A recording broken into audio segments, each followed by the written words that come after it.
This is the Greg Bedard Patriots Podcast with Nick Kavanaugh. This episode is brought to you by FanDuel, the exclusive wagering partner of the CLNS Media Network. Sign up now at FanDuel.com/Boston, where your first MLB bet gets you 10 times your first bet amount and bonus bets up to $200. And also, don't forget about our friends at Indeed, the hiring platform where you can attract, interview, and hire all in one place. All right, Greg. We're going to take a look at this team's top talent, and here's what you want to do here. And start by counting down from 5 to 1 on who we first think the top 5 players are right now. So the top 5 players on this roster right now, 5 to 1 is what we'll do first. And then we'll get into the list as far as players that we think the Patriots need for them to contend for a postseason spot. So top 5 players right now, 5 to 1. And then we list the top 5 players that we think the Patriots will need to play well so they can contend for a postseason spot.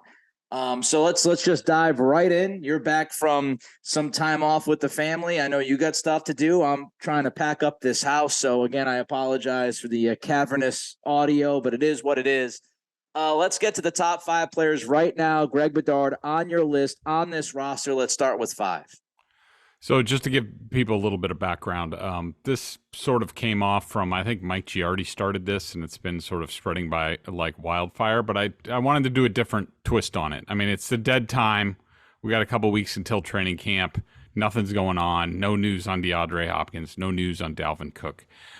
So, we're putting a little twist on it. And, my rankings are going to be mostly based off of where I had them ranked at the end of last season, and I ranked everybody on the roster.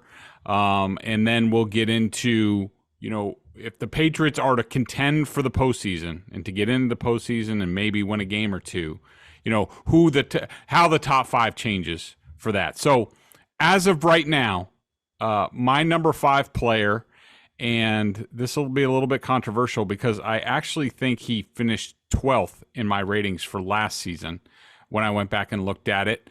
But some people have left, so there's been some shuffling, and I just think his athletic talent is enough to get him into the list. Certainly if you're just doing just the purely most talented guys in the roster, he would certainly be in the top 5. So I landed Kyle Duggar as my number 5 player. We've talked about him many times before. I think he's good. I don't think he's as good as like a lot of people think that he is in New England.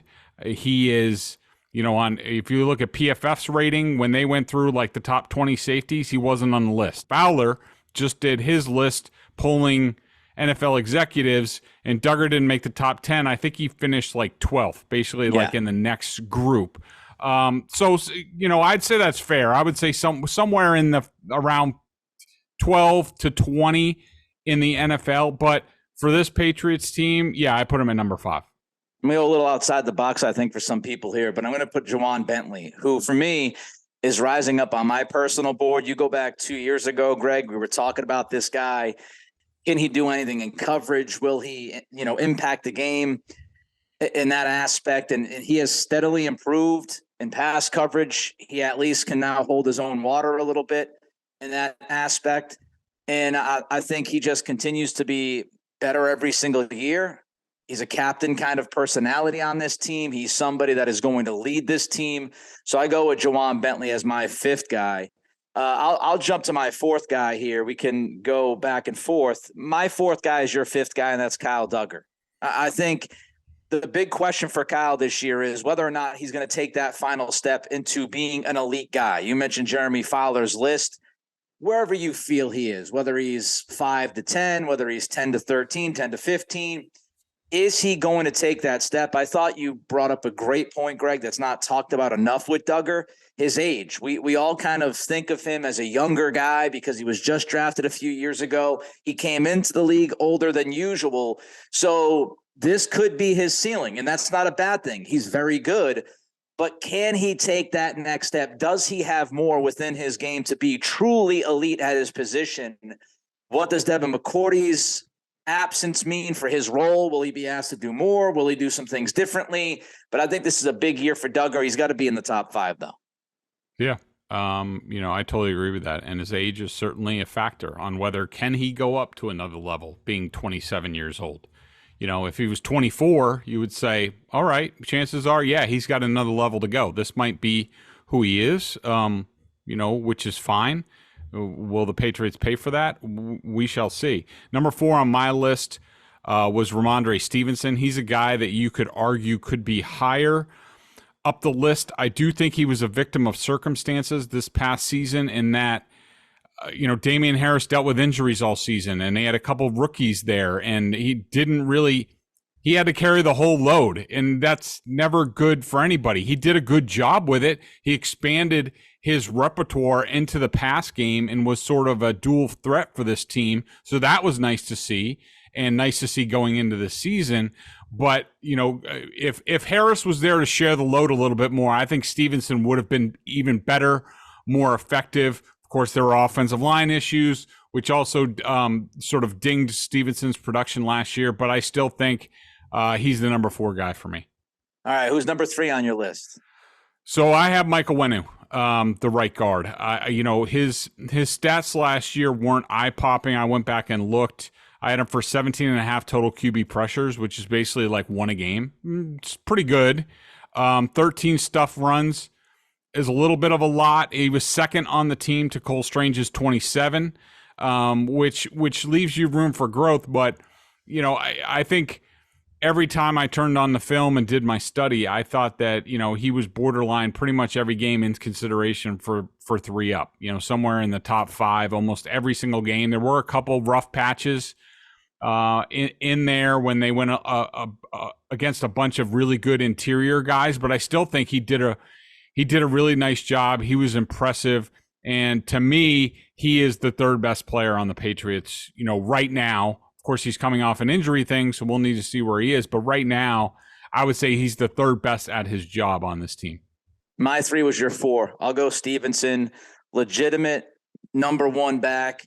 Showed that he can play a role in the passing game. I still think you'll see Ty Montgomery be the number 1 option for that 3rd down back role. I don't think you're going to see Stevenson catch 60 footballs, but he at least showed that he could catch the football. He had some drops, yes. He wasn't flawless, but he's not completely useless in the receiving game, which was good to see. I do wonder again, gas tank. How much can he give you? Does he give you enough all year long from week 1 to week 18? We'll have to wait and see. Will the Patriots lean on somebody else as that second back? Can Strong step up? Can Harris step up? Is Montgomery going to be the second back / 3rd down back? That's all to be figured out. Dalvin Cook, I don't think it's the worst idea in the world to at least kick the tires and see where he's at. But I got Stevenson as my number 3 guy on my list. Before we get to my number 2, Greg, let's talk to the fine people that listen to this podcast and watch this podcast. If you're watching on YouTube, don't forget to give us that thumbs up and that like. That is very important to the success of this pod. But before we get to number 2 and number 1 on our respective lists, Greg, hit the people up with some info on FanDuel. Take your first swing at betting MLB on FanDuel and get 10 times your first bet amount in bonus bets up to $200. That's right. Just bet $20 and you'll land $200 in bonus bets, win or lose. That's $200 you can spend betting on everything from the money line to the over-under to who you think is going to hit the first home run. It's all in an app that's safe, secure, super easy to use. Plus, when you win, you get paid instantly. And I'm telling you, that happens. I did it myself. There's no better place to bet on MLB than FanDuel, America's #1 sportsbook. So sign up today and visit FanDuel.com/Boston to get up to $200 in bonus bets. That's FanDuel.com/Boston. FanDuel, official partner of Major League Baseball. All right, let's get back to the Patriots while the Boston Bruins tweet out another picture of Milan Lucic to let everybody know that Lucic, if you haven't heard, if you've been under a rock, Lucic is back in Boston. So just my goodness, the investment by the Bruins, not money-wise, but social media-wise, has been tremendous. Can you imagine if they signed somebody who was good who didn't look like he was 55 years old walking around the North End? My freaking word. All right, let's get back to the top 5 players right now on this Patriots roster. We're down to the final 2. I'll start here with my second guy. Onwenu is my number 2. Look, we brought up the idea of Kyle Duggar maybe taking that final step to be a truly elite player at his position. I think this is the year you see Onwenu do that. I think some people would consider him elite already. The elite word's fun. How many people are considered elite at each position is a different conversation in an entire podcast if we wanted to do it. But I think this is the year that Onwenu puts everything together, has his best season in the league as long as he's healthy. And this is the year that everybody says, hands down, that dude is top 2 or 3 at his position. I think he's going to be a stud, so I go to Onwenu at number 2. Good choice, obviously, because I had him on my list. I'm going with a different interior guy. A guy, Nick, who does not get enough respect. I don't understand what the deal is, and I think when I give you a couple of his stats from this past season, you'll understand why I like him so much. And remember, last year, he didn't even get to do a lot of the checks and different line calls and stuff like that he's really good at. He'll get back to doing that this year. I just think David Andrews is one of the most underrated Patriots. I don't know why he doesn't get the respect that he deserves. Everybody wants to talk about, and rightfully so. Michael Onwenu is a good player. They want to bring up Cole Strange and highlight his really good plays, but overlook his really bad plays. Well, David Andrews is a guy who doesn't have many bad plays. He really doesn't. When he has a bad game, it's usually 1, maybe 2 a season. This past year, he only gave up 9.5 quarterback pressures. That's with a rookie next to him. And 3, more importantly for me, for an interior or center, 3.5 stuffed runs. That's it. That's amazing to me, and not enough people are putting the respect on the name of the big guy from Georgia. I don't know if he could get any better than he played last year. Interesting that they basically drafted his replacement, another Andrews. But I just think the world of Andrews, and to me, he was their second best player overall last season. Guy's awesome. I've never met him off the field personally, but people speak very well of him. Seems like somebody who's got his ish in order, and just a tremendous, tremendous football player, and one of the better finds for Bill Belichick over the past decade or so. Number 1, this should not surprise anybody. Greg's number 1 aligns with my number 1. I think it aligns with probably everybody's number 1 for this team. And please do the honors and announce that man's name, Greg. Everybody knows the only current blue chip player on the New England Patriots is Matthew Judon, who, built off his first season, which was half awesome, half not so good. This year was more like 2/3 awesome, 1/3 like not great, even though he brought up that level a little bit. 62 total quarterback pressures is a truckload, 8.5 stuffed runs at his position is a lot. He's a guy that the defense has to account for. Is he the greatest one-on-one pass rusher ever? No. Does he get a lot of his pressure from scheme? Yeah. But he fits what the Patriots do. And on a game in, game out, down in, down out basis, he is their most consistently excellent player. And, he needs to do that again this year. Absolute stud. Again, he's my number 1. I would imagine that most Patriots fans, if not all of you listening to this or watching this on YouTube, if you were compiling your own list, you would have Judon at number 1 as well. All right, so there's the top 5 players on the roster right now for the Patriots that Greg and I have gone through from 5 to 1. We still have to take a look at the top 5 Patriots this year that need to play well for this team to contend for a postseason spot. So you would say maybe the 5 most important Patriots coming up. But before we get to that list, Greg wants to tell us all about our friends at Indeed. Indeed is the hiring platform where you can attract, interview, and hire all in one place. Instead of spending hours on multiple job sites searching for candidates with the right skills, Indeed's a powerful hiring platform that can help you do it all. We streamline hiring with powerful tools that find your match candidates. With Instant Match, over 80% of employers get quality candidates whose resume on Indeed matches their job description the moment they sponsor a job, according to Indeed data. I love how Indeed does the hard work for you. Indeed shows you the candidates whose resume on Indeed fit your description immediately after you post so you can hire faster. Start hiring now with a $75 sponsored job credit to upgrade your job post at Indeed.com/Bedard. Offer good for a limited time. Claim your $75 credit now at Indeed.com/Bedard. Just go to Indeed.com/Bedard, Bedard, and support the show by saying you heard about it on this podcast. Indeed.com/Bedard. Terms and conditions apply. Need to hire? You need Indeed. Indeed.com. And if you're hiring in the New England area, I'm looking. It's me. Nick's on Indeed. Go look for him over there. So, all right, we gave you the top 5 players right now on this roster. Let's take a look now at the top 5 players for this team to contend for the postseason. Okay, the guys that need to step up, play better, or really show us something in their rookie season, hint, that will make this team that much better and give them a much better shot at getting to the postseason, maybe even winning a postseason game, which hasn't happened in a little bit. So let's start with number 5, Greg. I'll give you my first guy. I think it matches your first guy, and that's Christian Gonzalez.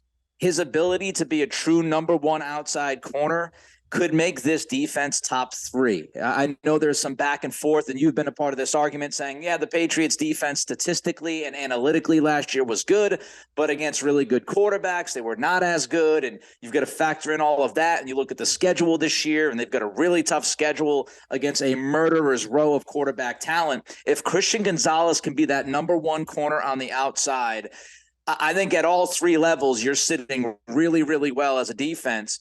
And it allows you to do different things with your secondary as well as far as approach.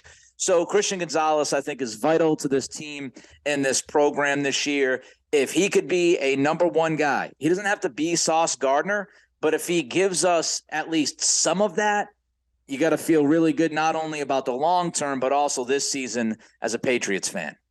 Yeah, I completely agree. And this top 5 list, this is basically us, looking down the road that, come January or February, when we're talking about the end of the season for this team, that, this is the top 5 list at the end of the day, if things go really well for this team. And I put Christian Gonzalez, but it really doesn't need to be Gonzalez. It could be Jack Jones. Like somebody, one of the younger cornerbacks has to step up and be the guy, and if it's not Gonzalez, but Jack Jones does it, that's fine. But I do think, Nick, when you talk about last year's team, and it's nice that people have come around on, our sort of point of view on this defense, which we sort of said about, all of the end of last season.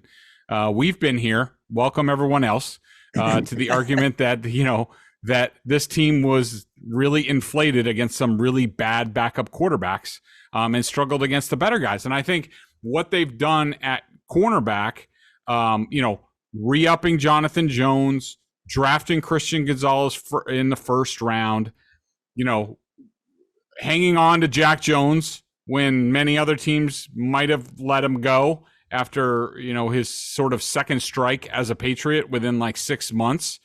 I think it tells you that the team looked back at last year and said, like, we're not good enough in the passing game. I mean, every good quarterback, every good offense, had their way with the Patriots. A lot of them scored at least 30 points against them. I mean, remember, even the Raiders in mediocre Derek Carr, they just needed to make one play and they would have won that game. Instead, Carr goes down and throws like a 40-yard touchdown pass with, 30 seconds left. He converted, a 4th and like 15 on that drive? Like, there were so many times the Ravens game, if they just would have had one more play out of the secondary, then they would have been in the playoffs, but they could never get that. So Christian Gonzalez is there, and we're going to go with Christian Gonzalez. If the Patriots are a viable contender this year, it's because one of their young cornerbacks steps up. All right, let's get to number 4, top 5 players for this team to contend for the postseason. The 5th guy, both of us agreed on, Christian Gonzalez. Your 4th guy, Greg. Christian Barmore. I think that, we've talked about it before, but in relation to Matthew Judon. Matthew Judon's really good. He's sort of a scheme guy. Christian Barmore, to me, is the one sort of potentially dominant guy on the inside that is going to be a matchup nightmare for teams where the Patriots, like, if he's healthy and effective, if they scheme things up to get him single blocked, there aren't many interior guys that can handle him. And if he can start wrecking the game from the inside, it'll make it even easier for Judon and Uche and those guys and, bring in blitzes from the second level, whether it's Duggar or Mapu or whatever. Like if Christian Barmore can be, even if it's just sub package as a pass rusher on passing downs, if he can be out there and be healthy and effective and wreck the game like we've seen him do in flashes his first 2 seasons, even last year when he came back from injury, he had some dominating performances. If he can do that for 17 games, similar to what you said about Christian Gonzalez or one of the young cornerbacks, those young guys stepping up and being a problem makes everybody better on this defense. I'm going offense, and I'm looking at the tight end position for my number 4 spot. You go back a few years ago, Bill Belichick, they draft Asiasi, Dalton Keene, neither guy works out. They go to free agency, they sign Hunter Henry and Jonnu Smith. One of those guys worked out. This team has been desperate to try to find the 2 tight end formula for the last several years. They've been unable to do that. I think they have the 2 guys right now that can make it happen this year. Mike Gesicki is going to be my 4th guy. Again, that 2 tight end offensive impact, it's rather obvious that Belichick believes that's important. That is crucial to the operation of this offense by the way they've handled that position in the draft and in free agency. And quite frankly, you lost Jacoby Myers. I don't necessarily trust Juju Smith-Schuster.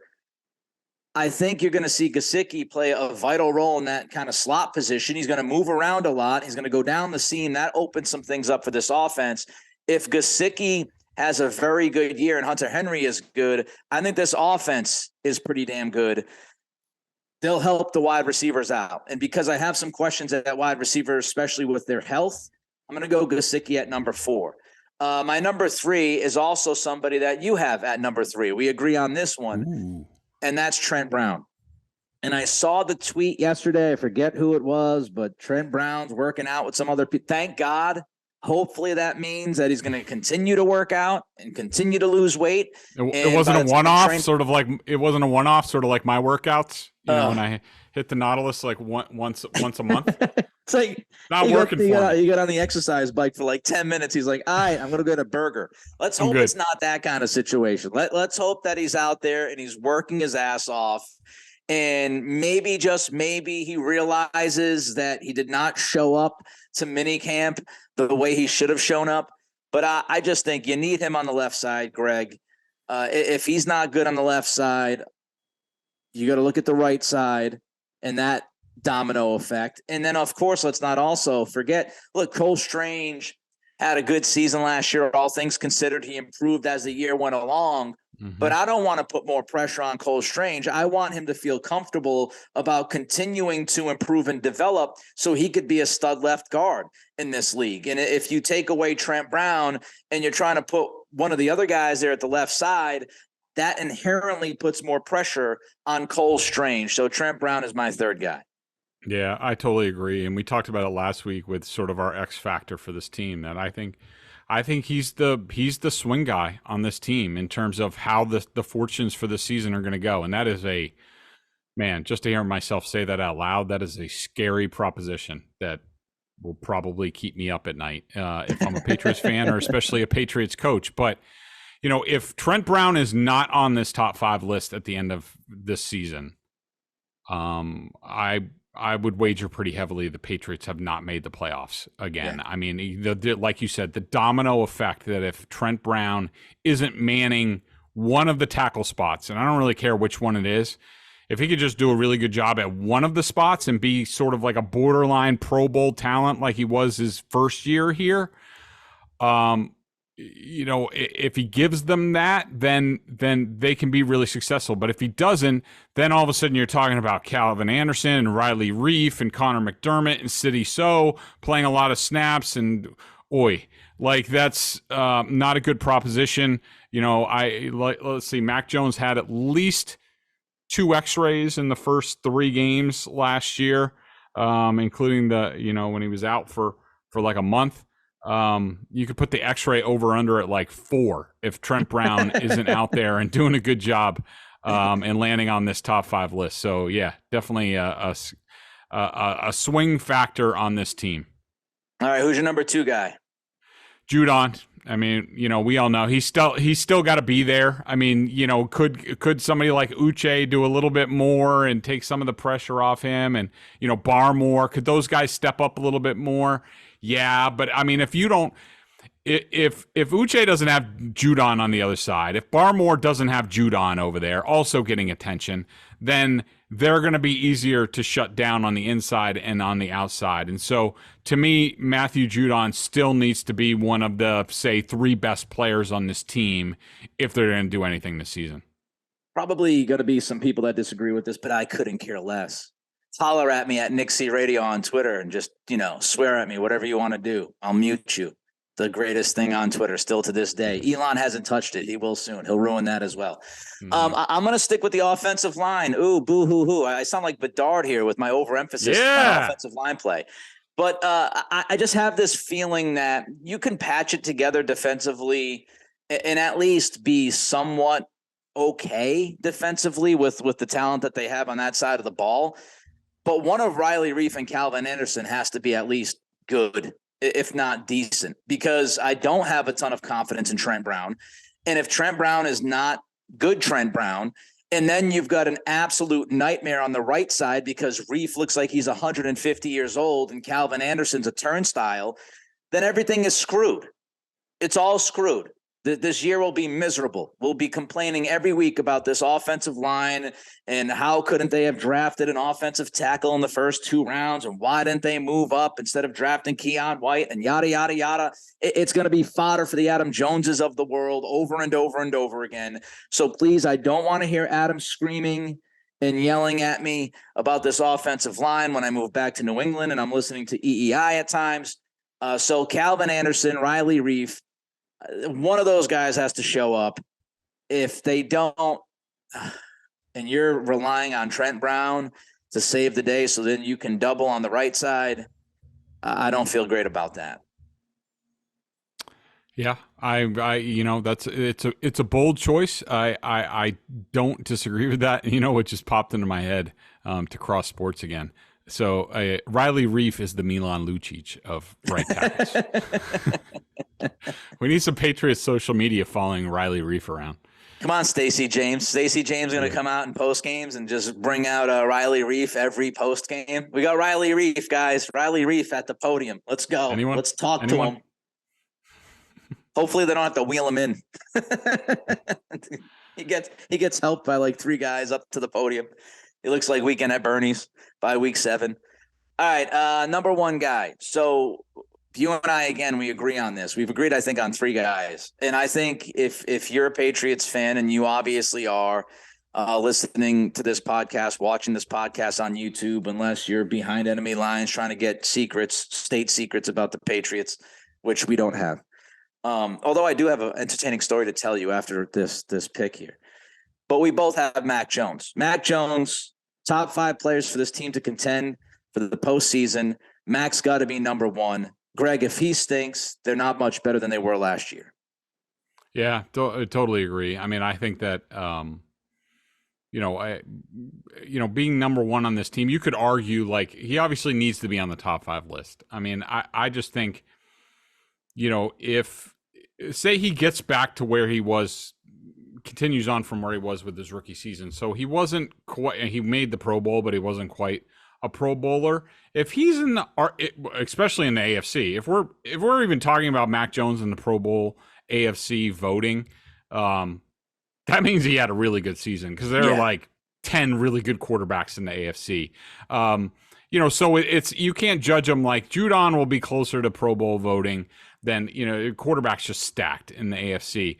But if he goes to where he was at the end of rookie season and goes up about, a step or 2, then, he's really effective. He cuts down on his interceptions, increases the touchdowns a little bit more. And I think he will, because what people forget is that Mac Jones was tightly stage managed by Josh McDaniels as a rookie. And he needed that. He needed that. Like the worst thing you want to do with a young quarterback is try to give him too much to do too early, and he can't do it. And then, almost if you want to look at Zach Wilson or any other sort of failed young quarterback, I mean, Josh McDaniels at the time, he didn't know he was going to be Raiders coach after the season. He thought maybe this could be my quarterback if I succeed Bill Belichick. So he had a plan for Mac Jones, and that was, hey, we're going to run the ball, a lot of play action. It's going to be conservative, not too many deep shots. We're not going to expose you to too much pressure, all that stuff. And that was the path that he was on. And I thought that's what they needed to do. Last year should have been another step forward, a little bit, sort of loosen the laces a little bit. And this year would have been almost taking off the laces. Do I think they're going to be there yet? No, but I'm hopeful by the second half of the season that everybody's adjusted to Billy O'Brien. Billy O'Brien knows the players, knows what Mac Jones likes, knows what this offense can do. And by the second half of the season, we're going to hopefully look at Mac Jones and say, man, he's playing really good football. He's one of the best players on this team. And if that happens, then we're talking about the playoffs. All right, before we get to the member question of the day that has to do with Patriots spending and extending players and all that good stuff, I just want to share this story for like 2 minutes. I had a dream last night, and the dream included Bill Belichick and one or two unnamed people within the Patriots organization. And I don't know if I was an intern. I don't know if I was a scout. I don't know if I was a lackey. But it was around draft time, Greg. And Belichick was having this conversation with whoever else was in the room with them. And they asked me to go get this player's file. And he was talking about this guy that had really leapt out at him and somebody that had written to him when he was younger and all of this stuff. And he was kind of a diamond in the rough, but now he was shooting up draft boards and people thought he might go in late in the second round. I went up the stairs and I opened up this like weird little compartment thing that I needed a key to open. And there was this file on the player and I took it out. The player's name was CJ Dennison. I don't think it's anybody that actually exists, but for some reason that was the name that was in my dream head. So CJ Dennison, if they ever draft a guy, if Bill Belichick ever drafts a CJ Dennison, go back to this July 12th, 2023. And I will be the next Nostradamus if something pops up with a CJ Dennison. But I hopefully play special teams. Maybe. And I opened it up and I had all these like, stats about the guy and all these secrets about him. And Belichick was thumbing through it. And I don't know if that's what really happens. I don't know if they have compartments with files for each draft guy. I don't think so. But I woke up and I thought I was a member of the Patriots. I thought I was working for them. And I was thrown off and a little out of whack. So maybe that's my next calling, Greg. As I move back to New England, if Bill's listening, Bill, I got your message via the telepathic dream world. I'm ready to go to work. If you need me to go find a file on a guy, I'm ready. I'm there. I'm willing. I'm able. So maybe that's my next calling. But I'm dreaming about the Patriots front office, which I think is highly troubling, and I need a light. In July. Yeah. In July, in Sacramento, California, when it's going to be 110 degrees on Saturday. Woof. Was going to have a garage sale on Saturday to try to get rid of this stuff that we got in the house. And then saw that it was 110 and said, garage sale not happening. All right, let's get to the BSJ member question of the day and away from my dreams. Mike from Stoneham has a question. Greg, here is what I do not understand. Are you saying the CBA prevents, and I'm sure Greg will give you the context in the background. Are you saying the CBA prevents the Patriots from going to Rhamondre Stevenson this year and extending him? He was not a first-round pick, so one would assume they could opt to extend him whenever they wanted to. Did the NFLPA screw their players over that badly that they cannot come to a new contract agreement with the team if it's mutually beneficial? So, Greg, obviously Mike didn't just cook up this question out of nowhere. Where do you get this question from, and what's your answer to that question? So it was my column from the other day about, Dalvin Cook, and it was off of Mike Lombardi saying I think the Patriots have interest and they should be interested. And it was basically a column about how, we've talked about it before that, Bill Belichick believes that there's a salary structure on every team. Like he's not going to go in and bring in some guy from the outside, like when Julian Edelman was here. He didn't bring any huge money free agents when Julian Edelman was the workhorse here because, you bring in a guy that makes $10 million and Julian's making $5 million. How's Julian going to feel about that? What's this guy done to, oftentimes it has an adverse effect in the locker room, even though if fans don't want to talk about it. Trust me, it happens all the time on every team, even the Patriots. I mean, even remember when Malcolm Butler wouldn't take the Patriots contract extension offer and the Patriots were like, fine, we'll just give it to Stephon Gilmore. Well, Malcolm didn't like it. Malcolm's teammates didn't like it, to the point that in Stephon Gilmore's first training camp practice, him and Julian Edelman are slugging it out in the end of the end zone. And I do think that was partly Julian giving a little nod to his teammates. So, it was related to, Dalvin Cook. It's fine that you want to bring him in, but this is a guy who wants to make somewhere in the ballpark of $9 million this year. Rhamondre Stevenson makes $950,000 this year. Yeah. So Bill Belichick knows better than anybody. That's why I think it's much more. You could much rather see them bring in, say, a Leonard Fournette or who's the other guy? Kareem Hunt.